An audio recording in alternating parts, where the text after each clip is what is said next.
আসসালামু আলাইকুম।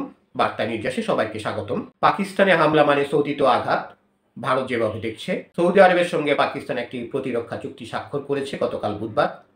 এর আওতায় যে কোনো এক দেশের বিরুদ্ধে আগ্রাসনকে উভয় দেশের বিরুদ্ধে আগ্রাসন হিসেবে গণ্য করা হবে।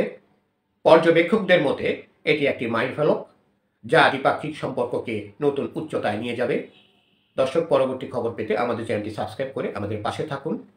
বুধবার রিয়াদে চুক্তি স্বাক্ষরের সময় উপস্থিত ছিলেন সৌদি আরবের জ্যেষ্ঠ কর্মকর্তা ও পাকিস্তানের প্রতিনিধিরা। আল জাজিরা বলছে এই চুক্তি একটি সংবেদনশীল সময়ে স্বাক্ষরিত হলো। গত 2 বছরে ইসরায়েলি আগ্রাসন ও প্রতিবেশী রাষ্ট্রে হামলার ফলে আঞ্চলিক রাজনীতির ভারসাম্য উলটপালট হয়ে গেছে। গত সপ্তাহে সৌদির প্রতিবেশী দেশ কাতারে ইসরায়েলের হামলার পর পরিস্থিতি আরও জটিল হয়েছে। এত গেল সৌদি আরবের প্রেক্ষাপট। চুক্তিটি পাকিস্তানের প্রেক্ষাপট বিবেচনায়ও বেশ গুরুত্বপূর্ণ। ভারতের সঙ্গে গত মে মাসে সংঘাতের পর পাকিস্তান সৌদি আরবের সঙ্গে একটি চুক্তিতে পৌঁছালো, যেটি তাৎক্ষণিক প্রতিক্রিয়া জানিয়েছে ভারত। আনন্দবাজার অনলাইনের তথ্য অনুযায়ী ভারতের বন্ধু দেশের সঙ্গে পাকিস্তান প্রতিরক্ষা চুক্তি করার পরই এ বিষয়ে বিবৃতি দিয়েছে নয়াদিল্লি। বৃহস্পতিবার সকালে ভারতের পররাষ্ট্র মন্ত্রণালয়ের পক্ষ থেকে জানানো হয়েছে, এই চুক্তির কী প্রভাব পড়ে তা খতিয়ে দেখতে হবে।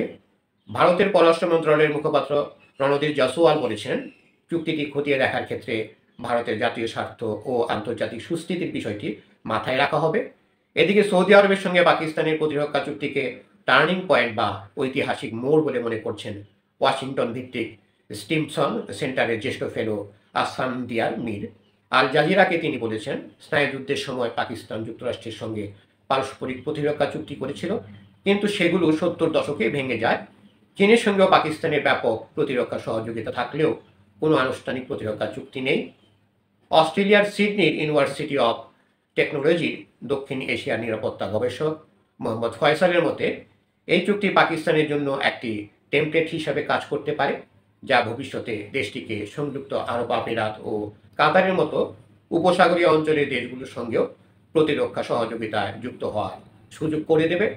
ফয়সাল আরও বলেন, এই চুক্তি বহুমুখী প্রতিরক্ষা সহযোগিতাকেও আরও সুসংহত করবে, পাশাপাশি যৌথ প্রশিক্ষণ, প্রতিরক্ষা সরঞ্জাম উৎপাদন এবং সৌদি আরবে পাকিস্তানি সেনা মোতায়েনের সম্ভাব্য নতুন পথও তৈরি করতে পারে। পাকিস্তান গত কয়েক দশক ধরে অর্থনৈতিক সংকটে থাকায় সৌদির উপর বেশ নির্ভরশীল হয়ে পড়েছে। অন্যদিকে ভারতও ক্রমান্বয়ে রিয়াদের সঙ্গে সম্পর্ক গভীর করছে।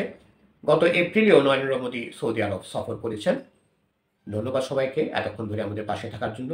পরবর্তী সংবাদ পেতে আমাদের চ্যানেলটি সাবস্ক্রাইব করে আমাদের পাশে থাকুন।